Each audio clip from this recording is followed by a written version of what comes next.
kung may utak kayo. Utak biya kayo eh. Kaya ganyan, kayo mga DDS, lahat kayo na bumabati ko sumisira sa ating Pangulo. Utak biya kayo, wala kayong utak. Buti pa yung Langaw, may utak. Ano? Wala. May isa pa ako, mami.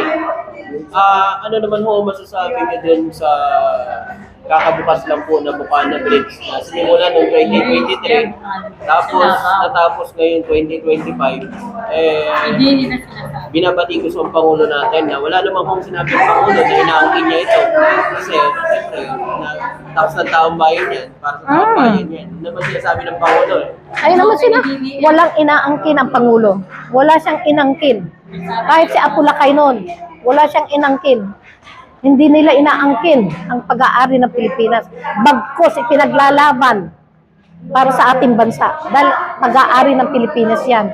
Walang kanino man ng presidente pag-aari niya. Hindi. Kaya mga sinasabi, pinabati ko si PBBM, sinisira ang Philip, na inaangkin niya, ganito, ganyan. Maghunos dili kayo, gamitin yung mga utak nyo. Common sense na lang. Common sense. Kung mayroon kayo nun kung may utak kayo, utak biya kayo eh. Kaya ganyan, kayo mga DDS, lahat kayo na bumabati ko sumisira sa ating Pangulo, utak biya kayo, wala kayong utak. Buti pa yung Langaw, may utak, di ba? Kayo biya, kaya walang utak. Kaya mga bobo, sabi nga di Gadon, bobo, mga dudae, mga bobo kayo. Wala kayong kwenta. Last na lang. Ano masasabi mo doon sa mga DDS na nagsasabi mo? Ang panahon ni Sara Duterte bilang mayor sa Davao ay zero ang kanilang utang. Ano masasabi niyo po doon? Panahon mo, Sara, number 1 ka sa kurakot. Ang laki ng ano mo, ang laki ng budget mo. Hindi, yung naging mayor siya, Oo, ang laki naman. Sabi mo, zero utang kayo? Oo, zero utang. Ano ngayon, lumitaw lahat ng mga gawa nyo, zero utang? Magkano utang nyo? Isipin mo, tinalo pa niya ang Manila, ang Quezon City sa utang. Oh, di ba? Kaya sasabi mo, zero utang. Kayo mga Davao, mga Dabaway nyo, gamitin nyo utak nyo. Kasi kayo, mga nakinabang kay sa nanakaw ng Duterte, kaya ganun na lang ang pagtatakip nyo. Paninindigan nyo sa mga Duterte, dahil isa kayo sa mga nakinabang sa nanakaw ng Duterte. Aminin nyo na yan. Dahil ako mismo, hinihikayat pilit.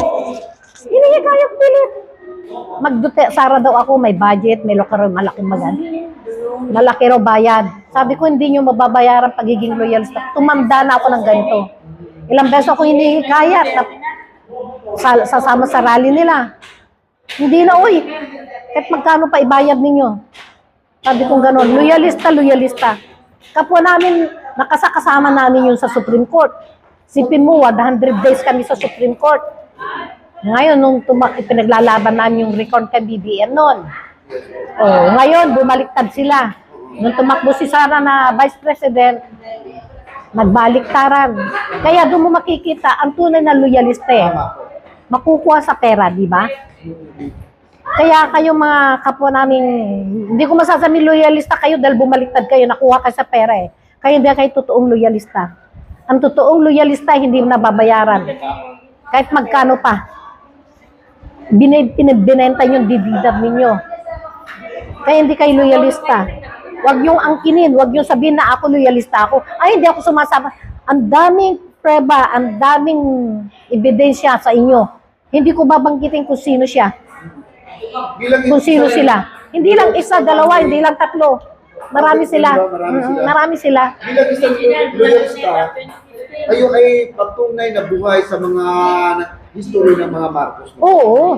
Kasi pag tinatanong kayo talaga, alam niyo ang kwento. Kasi ay mga ninuno pa namin, talagang ang mga kamagulang nila Apulacay, magkakakilala na. Si Apulacay noon, personal advisor ng daddy, ang daddy ko. Tumatakbo siyang pagkasenador. Nanay, ano lang. masasabi nyo na tuwing December ay ginagawa ng Pangulo itong pagpunta ng mga kabataan sa Malacanang? Isa pa yan. Yung ino-open yung Malacanang. Nakikinabang kayo sa mga ginagawa ni PBBM. Sasabihin nyo, nagnakaw, walang ginagawang Pangulo. Mabulag na sana kayong tuluyan. Sa totoo, mabulag na kayong tuluyan. Matanggal na yung mga utak ninyo. Dahil wala kayong kwenta. Gamitin nyo. Yung ginagawa ni PBBM, PBBM lang ang gumawa niyan sa Malacanang. Sinong Pangulo ang gumawa niyan? Wala. O hindi ba? Walang Pangulo na gumawa niyan. Yung tatay niya, si Apulakay. Si Apulakay, hindi pa kasi gaanong ano yan eh. Noon nang maganyan, simbang gabi sa ano. Pero nagpapasok siya mga Oo. Open doon. Oo, open talaga ang Malacanang noon. Nung sila Rocori na, ayun, naghigpit na. Naghigpit na. mga babae na pinasok. O, babae. Mga babae. At saka ahas. Yun, ang kasama niya, mga ahas. So, maraming salamat. Ano mo na lang? Merry Christmas. Oh, yan. Sa ating Pangulo, pabati ng ating Pangulo. PBBM, we love you so much. We miss you so much. First family. Yan. First family. Sa First Family, Merry Christmas po. God bless you more. Ang Panginoon, nandiyan lang. Hindi kayo pababayaan. Lagi kayo kalakat sa aming panalangin. Sa aming dasal. God bless. God bless Philippines. Maraming salamat. Magandang araw po. Ngayong darating ho na Pasko, ano pong maminsahe niyo po sa ating Pangulong Bongbong Marcos na napakarami ho ng problema na kinakaharap niya nga ron sa bansa. Katulad na lang po ng issue sa flood control project na ito ay sinimulan niya pero siya pa ang sinisisi. Kung hindi dahil sa kanya ay hindi naman ho natin malalaman na buong katotohanan patungkol dito sa mga issue sa flood control. Sir, ano ho masasabi niyo dito sa binabato sa kanya?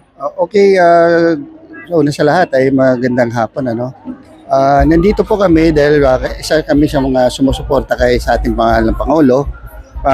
Dahil sa mga issue, hindi namin masyado kinakuha niyan, pero ang sa amin ay mahal natin yung ating mahal na Pangulo at fully support kami. Tapos yung mga issue na may pinaparatang sa kanya, hindi po kami sang-ayon na yun. Nandyan pa rin kami sa ating Pangulo. Ano masasabi niyo, sir, sa ginagawa ng Pangulo ngayon para wakasan ng korupsyon? Ito sa palagay ko, ito ay ginagawa ng ating Pangulo ay tinitingnan niya mabuti, para masaayos lahat, na para hindi siya yung tinitingnan na siya yung mali, at saka yung dahil sa mga pangyayari lalo na sa flood control at sa mga issue sa ito ay sigurado ako na maayos ng ating mahal na Pangulo. May mensahe ba kayo sa ating Pangulo? Mahal na Pangulo, alam ko malalampasan mo yan. Pero nandito lang pa kami, yung mga supporters mo, nagmamahal sa iyo. Kaya na ng Pangulo at dito sa mga supporters mo, nandito lang po kami. Thank you, sir. Gabayan ka ng ating mahal na Panginoon. Yeah. Thank you, sir. Maraming salamat, sir. Pangalan natin? Dennis po. Thank you, sir Dennis. Maraming salamat. Maraming salamat.